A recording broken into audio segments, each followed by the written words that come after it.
like the Stargate program, right? You know, with declassified by Clinton and sensibly canceled, I guess, in '96.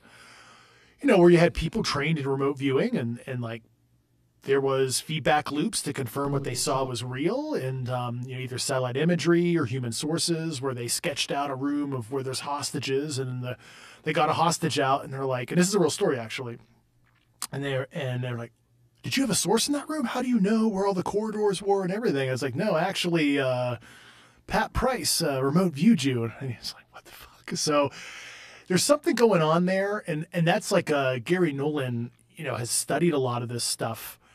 Very famously, he's pointed out the caudate putamen in the brain, right? It's like this horseshoe-shaped thing in the middle of your brain. That if he's done MRIs and CAT scans, and I hope I'm not butchering his work. Gary might, you know, slap me later, but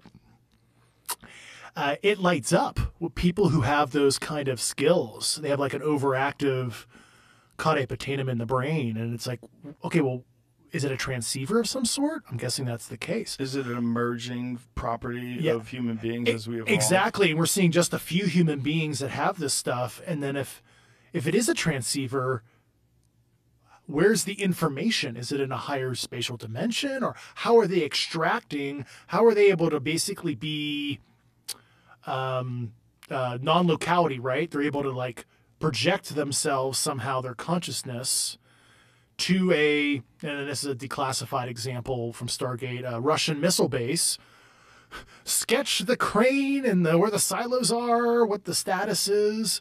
You know, satellite comes over, takes a picture, and it's exactly the way they sketched it. How'd they do that?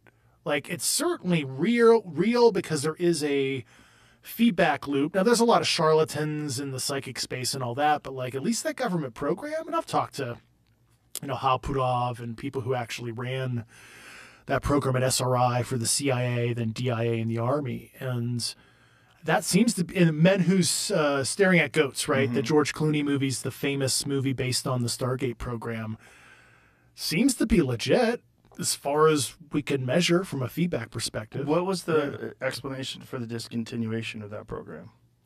Oh, gosh, I'm not a scholar on that. That something Russell Targ or Hal Puthoff or one of those guys could explain if it was just it got caught up in the bureaucracy or what. I don't remember.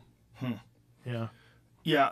So the idea of that being an emergent property of human beings as we evolve has always been fascinating to me, because there's certainly something that goes on with human communication other than we make sounds that represent objects and physical things, and that the other person interprets those sounds and understands it. There's communication between human beings that's... Oh, acoustic communication, like the symbol rate, if you will, is really slow. Like if you were able to consciously communicate, you know, AKA, you know, the hokey term like telepathy, right?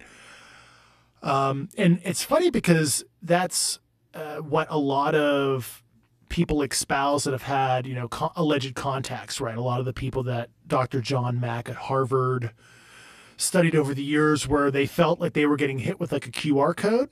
It was like instant knowledge, or they heard like somebody speaking to them non-verbally in some way that they couldn't even conceptualize through, you know, acoustic communication or talk, if you will. And it's the same thing like book Proof of Heaven by Dr. Eben Alexander, MD. I remember reading it when I was in Afghanistan, and I was like, oh, this is a crazy experience. This medical doctor has necrotizing fasciitis of the brain, is a near-death experience, and he gets this like crazy, like the feelings of love, other stuff. It's a really interesting book. It's like a scientific take on a doctor's own near-death experience.